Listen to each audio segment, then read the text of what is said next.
বিপিএলে এই মুহূর্তে মাঠে ক্রিকেটটা খেলছে ঢাকা ক্যাপিটালস। তবে এই ম্যাচ চলাকালীন সময়ই ঢাকা ক্যাপিটালসের কোচ মাহবুব আলী জ্যাকি মারা গিয়েছেন, শেষ নিঃশ্বাস ত্যাগ করেছেন।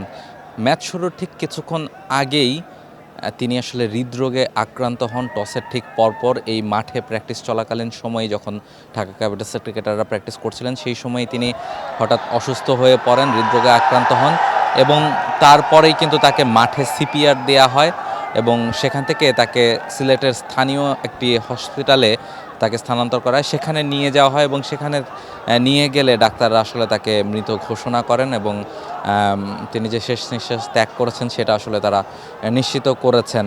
এবং মাহবুব আলী জ্যাকি আসলে ঢাকা ক্যাপিটালসে এবারে বিপিএলে কোচ হিসেবে কাজ করছিলেন, সহকারী কোচ হিসেবে।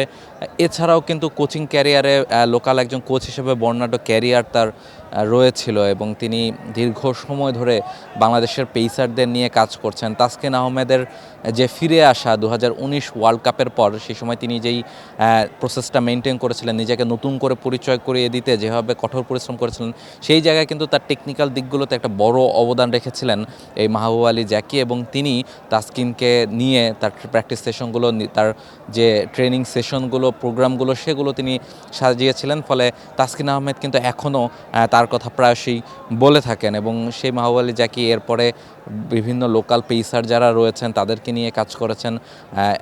আন্ডার 19, আন্ডার 17 টিমগুলোর সাথে তিনি কাজ করেছেন। বয়সভিত্তিক দলগুলোতে তিনি পেস বোলিং কোচ হিসেবে কাজ করেছেন এবং ঘরোয়া ক্রিকেটে Dhaka premier division cricket league কিংবা বিপিএলের মতো দলগুলোতেও কিন্তু তিনি পেস বোলিং কোচ বা সহকারী কোচ হিসেবে কাজ করে থাকতেন এবং তিনি এবার কাজ করছিলেন ঢাকা ক্যাপিটালসের হয়ে। এবং কিছুদিন আগেও ঢাকা ক্যাপিটালসের প্র্যাকটিস সেশনেও টি স্পোর্টসকে দেয়া একটা ইন্টারভিউতে তিনি বলছিলেন যে ঢাকা ক্যাপিটালস নিয়ে তার যে পরিকল্পনার কথা, সেগুলো নিয়েও তার সঙ্গে কথা হচ্ছিল।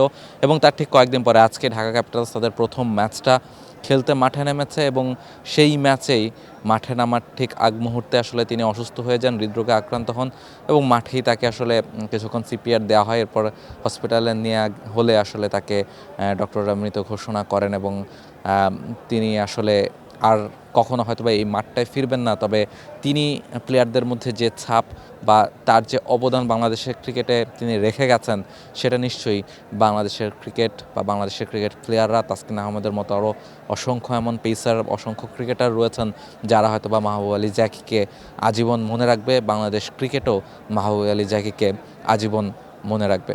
সিলেট থেকে রাহুল রায়, T Sports. For more updates, subscribe to our YouTube channel and click on the bell icon. Follow us on Facebook and Instagram. Download T-Sports app to enjoy exciting games and highlights. Visit tsports.com.